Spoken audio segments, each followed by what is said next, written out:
Question number 6 क्या है, in right angle triangle. अब राइट एंगल ट्राइंगल जब भी बात करेंगे तो पाइथागोरस थ्योरम तो उसमें आएगा। ABC विद हाइपोटेनियस C, अब C इसका हाइपोटेनियस है and side A and B, तो इनमें से कोई भी अल्टीट्यूड ले लें, कोई भी बेस ले लें, इससे तो कोई फ़र्क नहीं पड़ेगा। Find the unknown length, unknown जो हमारे पास वैल्यू है वो फाइंड करनी है। जिस तरह यहाँ पे b फाइंड करना है, यहाँ पे भी b फाइंड करना है। तो यहाँ पे a square plus b square is equal to c square, Pythagoras theorem हमारे पास है। हम यहाँ पे क्या करेंगे, a की वैल्यू 60 उसका स्क्वायर, b की वैल्यू हमने फाइंड करनी है, b स्क्वायर उसी तरह लिख लेंगे, c की वैल्यू 61 स्क्वायर, तो 60 स्क्वायर दूसरी तरफ ले जाएंगे, b square is equal to 61 square minus 60 square आ जाएगा। तो इसको हम कैलकुलेटर से कर सकते हैं। 61 का स्क्वायर करेंगे तो ये हमारे पास आता है 3721, और हम 60 का स्क्वायर करेंगे तो ये हमारे पास क्या आता है 3600।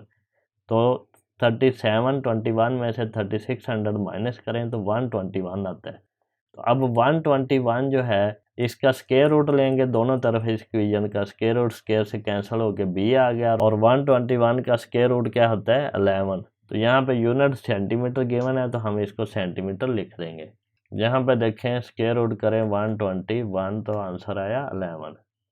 अब हमारे पास सेकंड पार्ट है, a square plus b square is equal to c square. हमारे पास फार्मूला है, a की वैल्यू क्या है 5/12 उसका स्क्वायर, b की वैल्यू हमने फाइंड करनी है, और c की वैल्यू 13/12 उसका स्क्वायर। तो ये 5/12 का स्क्वायर दूसरी तरफ लेके जाएंगे तो ये नेगेटिव हो जाएगा। तो b square is equal to क्या है 13/12 होल स्क्वायर माइनस 5/12 उसका स्क्वायर। तो ये हम कैलकुलेटर से फाइंड कर लेते हैं। ये कैसे करेंगे, यहाँ पे देखें रेशो डालें, हमारे पास ऊपर लिखें 13 नीचे लिखें 12, और इस सारे का स्क्वायर ब्रैकेट डाल के इसका स्क्वायर लिख देते हैं। यहाँ पे ये देखें ये ब्रैकेट डाली हमने, इस सारे का हमने क्या किया स्क्वायर। तो ये हमारे पास क्या आता है 169/44। तो ये इस तरह, अगर इस तरह का कैलकुलेटर है आपके पास तो ये आपको सीधा सीधा पूरा आंसर भी दे देगा। या फिर इसको डायरेक्ट अगर यहाँ पे माइनस करके दूसरी वैल्यू भी लिख लें तो वो हमारे पास आएगी, माइनस करके ब्रैकेट डालें, रेशो डालें 5/12, इसका स्क्वायर कर दें, ब्रैकेट बंद करके स्क्वायर किया तो डायरेक्ट इसने आंसर भी दे दिया। तो अगर आप इस तरह नहीं करना चाहते जो, तो 5 स्क्वायर 25 होता है और 12 स्क्वायर 144 होता है। यहाँ पे देखें डिवीजन में 144 सेम है तो हम ऊपर वाली टर्म को सीधा सीधा ऐड या सब्ट्रैक्ट कर देते हैं जो भी यहाँ पे ऑपरेशन हो। तो 169 माइनस 25 144 होता है, ऊपर नीचे दोनों काटे गए तो ये हमारे पास 1 आ गया, दोनों तरफ स्क्वायर किया, स्क्वायर रूट स्क्वायर से कैंसिल हो गया, b आ गया, 1 का स्क्वायर रूट 1 नहीं होता है, तो 1 सेंटीमीटर इसका आंसर आ गया।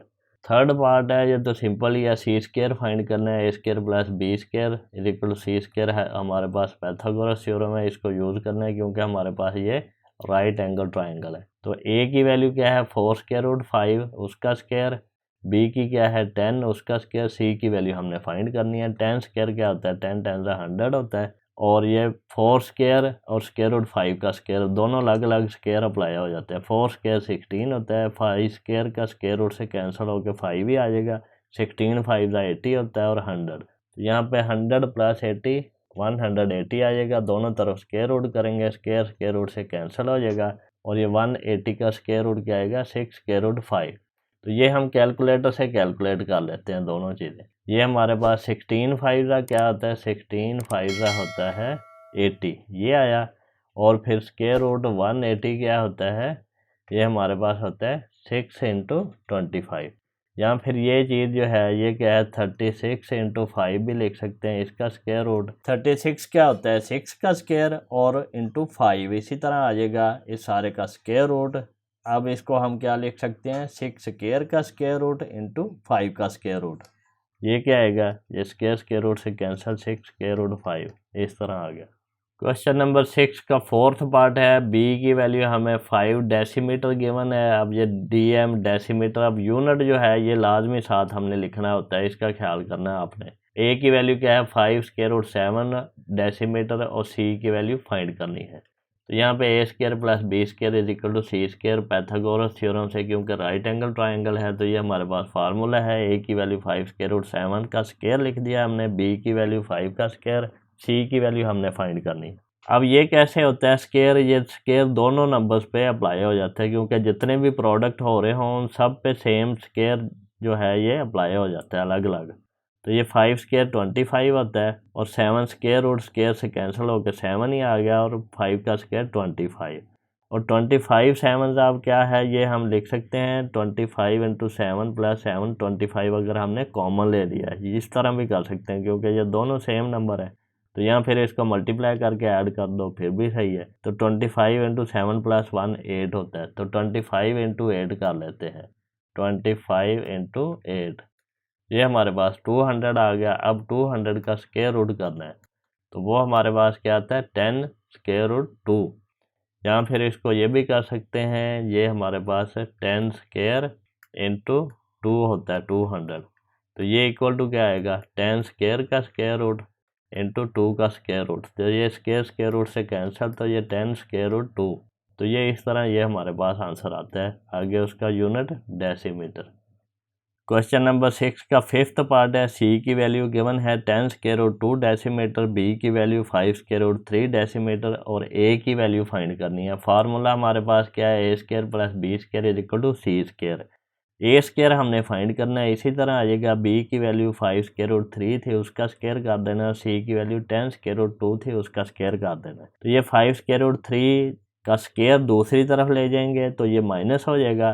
तो फिर हम यहाँ पे क्या है इसको कैलकुलेट कर लेंगे। ये दो नंबर्स हैं उनका स्क्वायर है तो दोनों पे अलग अलग अप्लाई हो जाता है, क्योंकि हम यहाँ पे ये रूल अप्लाई करते हैं ए बी का अगर स्क्वायर है तो ये ए का स्क्वायर बी का स्क्वायर आ जाएगा। या फिर ये भी कह सकते हैं ए बी का कोई भी पावर है तो वो पावर दोनों पे अलग से अप्लाई हो जाती है। ये हमारे पास रूल यूज़ होना है यहाँ पे। तो ये 10 स्क्वायर इंटू स्क्वायर रूट 2 का स्क्वायर रूट स्क्वायर से कैंसिल हो गया, हमारे पास 2 आ गया, और ये 10 स्क्वायर 100 होता है तो 100 2 ज़ा 200। तो इसी तरह 5 स्क्वायर रूट 3 का स्क्वायर, ये स्क्वायर रूट से कैंसिल हो गया, 5 स्क्वायर 25 25 3 ज़ा 75। तो अब हमने इसको माइनस किया 200 में से 75, तो ये क्या आता है 125। तो यहाँ पे हम करेंगे 125 का स्क्वायर रूट, तो वो हमारे पास क्या आता है स्क्वायर रूट 125। तो ये हमारे पास 5 स्क्वायर रूट 5 इसका आंसर आएगा, यहाँ पे 5 स्क्वायर रूट 5 आएगा। ये स्क्वायर रूट से कैंसिल हो जाता है तो यहाँ पे ए आ जाएगा। क्वेश्चन नंबर 7 है, ये बड़ा इंटरेस्टिंग क्वेश्चन है। The front of a house is in the shape of an equilateral triangle. अब इक्विलेटरल क्या होती है, जिसकी सारी साइडें बराबर होती हैं। ये साइड इसके और इसके दोनों तीनों के बराबर होगा, सारी साइडें बराबर हैं। ये 10 मीटर है, ये भी 10 मीटर होगा और ये भी 10 मीटर होगा, सारी साइडें बराबर है ना। तो with the measure of side 10 metre find the height of the house. House की हाइट फाइंड करनी है, ये चीज़ फाइंड करनी है। अब ये चीज़ अगर हमने फाइंड करनी है या अगर हमारे पास ये सारी साइडें बराबर हैं तो ये मिड बनेगा, और ये इतनी साइड जो है ये कितनी बनेगी, ये 5 मीटर बनेगी। तो ये हमारे पास एक राइट एंगल ट्रायंगल बन गया है।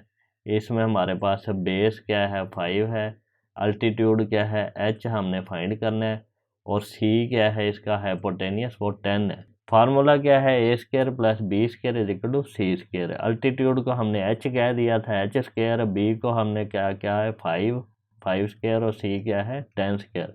5 स्क्वायर दूसरी तरफ जाकर माइनस हो जाएगा, तो हमारे पास h square is equal to 10 square minus 5 square. 10 square 100 होता है, 5 स्क्वायर 25 होता है, तो 100 माइनस 25 75 होता है। दोनों तरफ स्क्वायर रूट करेंगे तो ये स्क्वायर रूट से कैंसिल होकर h रह गया। 75 का स्क्वायर रूट क्या है, ये हम लिख सकते हैं 25 इंटू 3 इसका स्क्वायर रूट। तो इसको हम क्या लिख सकते हैं 5 का स्क्वायर रूट और 3 का स्क्वायर रूट। 5 स्क्वायर रूट से कैंसिल हो गया 5 और स्क्वायर रूट 3 इसी तरह, या फिर आप कैलकुलेटर से कर लें तो डायरेक्ट आंसर आ जाएगा 75 का स्क्वायर रूट क्या है 5 स्क्वायर रूट 3। तो साथ हमने इसका यूनिट लाजमी लिखना है। स्टूडेंट्स, हम मैथमेटिक्स को बड़े इजी वे से करेंगे, अंडरस्टैंडेबल होगा, और आप हर आने वाले लेक्चर को सबसे पहले देखने के लिए चैनल को सब्सक्राइब करें और बेल आइकन को क्लिक कर दें, ताकि जब भी मैं लेक्चर अपलोड करूं तो आपको उसका नोटिफिकेशन रिसीव हो जाए। अगर आपको कोई क्वेश्चन पूछना है, कोई क्वेरी करनी है, तो आप मुझे कमेंट सेक्शन में मैसेज कर सकते हैं, मैं उसका रिस्पॉन्स करूँगा।